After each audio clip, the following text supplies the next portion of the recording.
அசாதாரண சூழல் ஏனைய சிறைச்சாலைகளுக்கும் செல்லும் பரவும் ஒரு துப்பாக்கி நிலை ஒன்று ஏற்பட்டிருக்கின்றது. மகசின் சிறைச்சாலையில் பதட்டமான சூழல் நிலவுவதாக நாங்கள் இன்று பாதுகாப்பு அற்ற சூழல் நிலவுவதாக உறவுகளால் எங்களுக்கு தெரியப்படுத்தப்பட்டிருக்கிறது. ஆனந்த சுதாகரன் மகசின் சிறைச்சாலையில் தடுத்து வைக்கப்பட்டிருந்த சூழலில் அவர் திடீரென்று கண்டி போகம்புரை சிறைச்சாலைக்கு மாற்றப்பட்டிருந்தார். மாற்றப்பட்ட கைதிகள் ஏனைய சிறைச்சாலைகளுக்கு கொண்டு செல்லப்பட்டு அவர்கள் சித்திரவதைக்கு உட்படுத்தப்படுவதாக அங்கிருந்து கிடைக்கும் தகவல்கள் எங்களுக்கு தெரியப்படுத்தப்பட்டிருக்கு.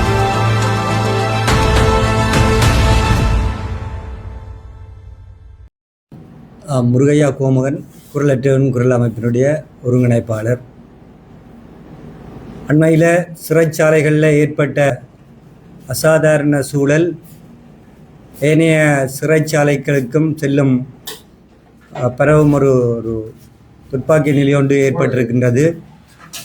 நீர்கொழும்பு சிறைச்சாலையில் அசாதாரண சூழல் ஏற்பட்டு அங்கே பெருந்தொகையான கைதிகள் அதே போல் சிறைச்சாலை உத்தியோகத்தர்களுடைய மரண செய்தி பொதுவாக மக்கள் மத்தியில் ஒரு துயரத்தையும் இந்த கைதிகளுக்கு பாதுகாப்பு அற்ற ஒரு சூழல் இலங்கை சிறைச்சாலைகளில் ஏற்படுற சம்பவத்தை மீண்டும் காட்டி நிற்கின்றது.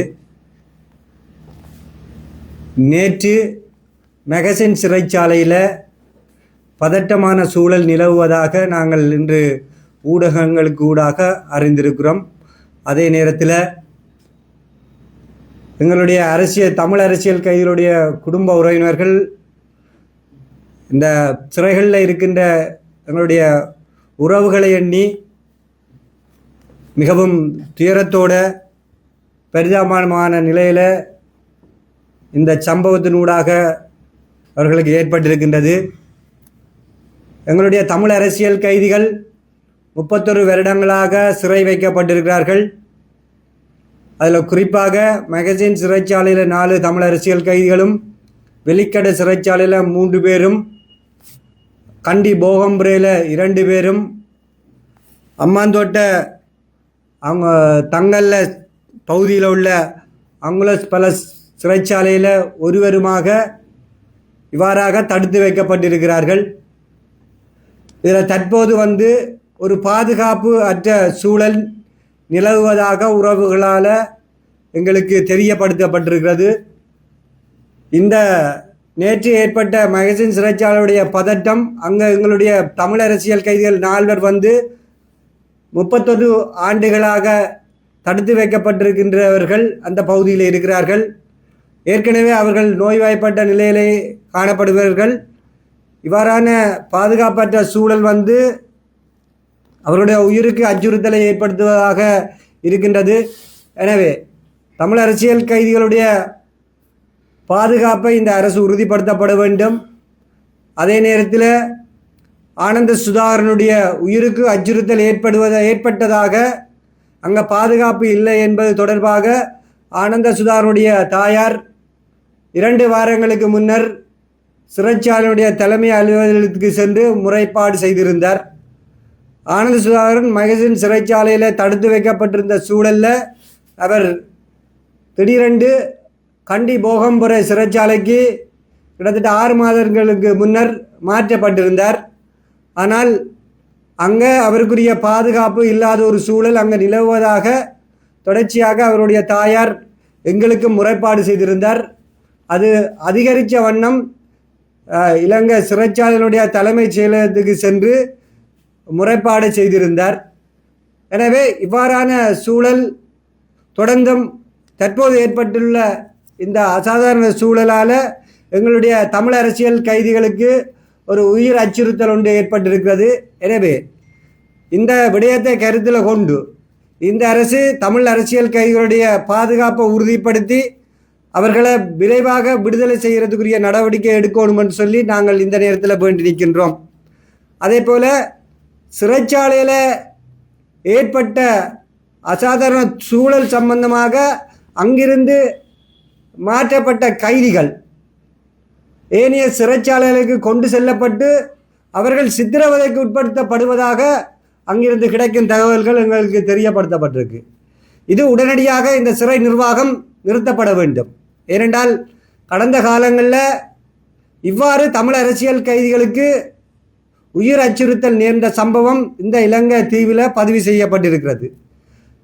கடந்த காலத்தில் வவுனியாவில் இப்படி ஒரு சம்பவம் அசாதாரண சூழல் ஒன்று ஏற்படுத்தப்பட்டிருந்தது.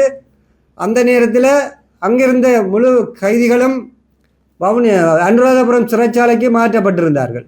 அதில் குறிப்பாக தமிழ் அரசியல் கைதிகள் இருவர், டில்ருட்சன் நிமலரூபன், இந்த சிறைச்சாலையினுடைய அதிகாரிகளால் அடித்து சாகடிக்கப்பட்டிருந்தார்கள். எனவே இதே போல் ஒரு சூழல் இப்பொழுது ஏனைய கைதிகளுக்கு இந்த ஏற்படுத்தப்பட்டிருக்குது. சிறைச்சாலையினுடைய தலைமை அலுவலகத்தில் கைதிகளும் மனிதர்களே என்று ஒரு வாசகம் பொறிக்கப்பட்டிருக்கிறது. ஆனால் சிறைக்குள்ள அவர்கள் மனிதர்களாக கூட அவர்களை கையாள இல்லை என்பதனை இந்த சம்பவங்கள் தொடர்ந்து காட்டி நிற்கின்றது. எனவே இந்த விடயத்தில் கைதிகள் விடயத்தில் இந்த அரசில் கடந்த அரசும் பாராமுகமாகத்தான் பார்க்கப்பட்டு வருகின்றது.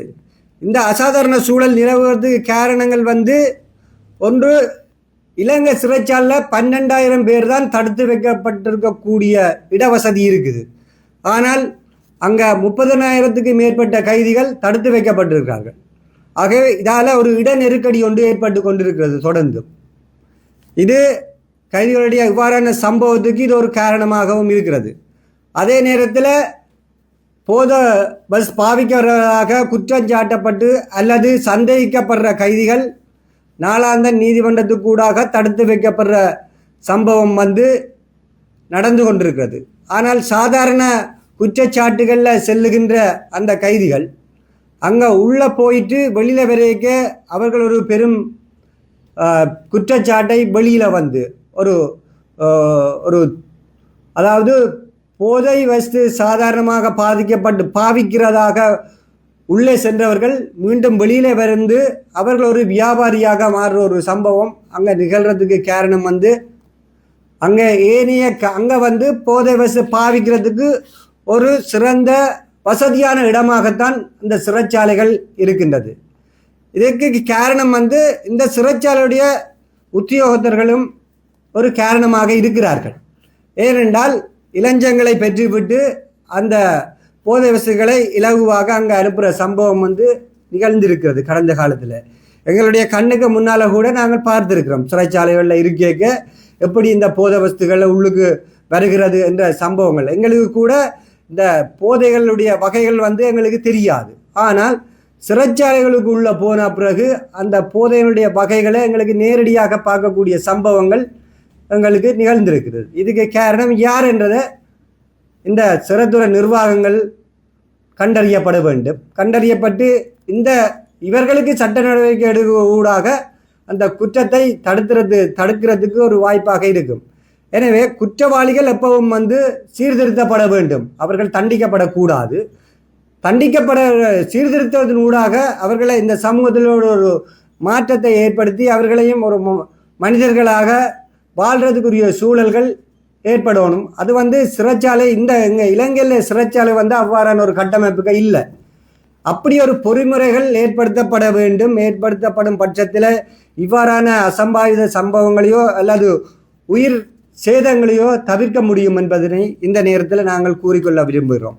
நாங்கள் தமிழ் அரசியல் கைதிகளுடைய விடுதலைக்காக செயற்படுறவர்களாக இருந்தாலும் நாங்கள் மனிதத்தை நேசிக்கிற நாங்கள், இவ்வாறு ஒரு உயிரை நேசிக்கிற நாங்கள். எனவே இந்த சிறைச்சாலைகளுக்குள்ள 4 சிவர்களுக்குள்ள எந்த கைதிகளாக இருந்தாலும் துன்புறுத்தப்படுவதையோ அல்லது உயிரை அச்சுறுத்தலை ஏற்படுத்துறதையோ நாங்கள் ஏற்றுக்கொள்ள போவதும் இல்லை, விரும்புவதும் இல்லை. ஆகவே அவர்கள் ஒரு மனிதர்கள், கைதிகளும் மனிதர்கள் என்ற அந்த வாசகம் செயல் வடிவில் இந்த அரசாவது கொண்டு வர வேண்டும். இந்த உயிரிழப்பினை ஏற்படுத்தப்பட்ட இந்த சம்பவத்துக்கு வழமை போல விசாரணைகளை நடத்தி மூடி மறைக்காமல் சாதாரணமாக கலவரங்கள் ஏற்படுத்தப்பட்டு அதில் கைதிகள் இருந்ததாக கணக்கு காட்டாமல் உண்மையான விரிவான விசாரணைகளை நடத்தி பாதிக்கப்பட்ட தரப்புகளுக்கு நீதியை பெற்றுக் கொடுக்கிறதுக்கு இந்த அரசு நடவடிக்கை எடுக்கப்பட வேண்டும். அதே நேரத்தில் நீண்ட காலமாக கொடிய துன்பத்தை அனுபவித்து கொண்டிருக்கிற எங்களுடைய தமிழ் அரசியல் கைதிகள் இந்த சம்பவத்திலிருந்து விடுபடுறதுக்காக உடனடியாக அவர்கள் விடுதலை செய்யப்பட வேண்டும். இந்த அரசு வந்ததுக்கு பிற்பாடு எந்த ஒரு அரசியல் கைதிகளும் இதுவரைக்கும் விடுதலை செய்யப்படவில்லை. இது விடுதலை செய்யறதுக்குரிய பேச்சுக்கள் கூட இதுவரைக்கும் சாத்தியமான எந்த சம்பவங்களும் இன்னும் தென்படவில்லை. எனவே இந்த அரசும் கடந்த காலத்தில் இவ்வாறான கொடுமைகளை சந்திச்சிருந்ததோ அந்த பாதிக்கப்பட்டவர்கள் நீங்கள் இன்றைக்கு ஆட்சி அதிகாரத்தில் இருக்கிற நீங்கள். எனவே இந்த பாதிக்கப்பட்ட தமிழ் மக்களுடைய விடுதலையினுடைய பேரில் இருக்கின்ற தமிழ் அரசியல் கைதிகளுக்கு நிரந்தர தீர்வாக அவர்களுக்கு விடுதலைக்கான செய்திகளை விரைவாக எங்களுடைய காதுகளுக்கு கேட்க செய்யணும். அவர்களை விடுகிறதுக்கு நடவடிக்கை எடுக்கணும் என்று நாங்கள் வேண்டி நிற்கிறோம்.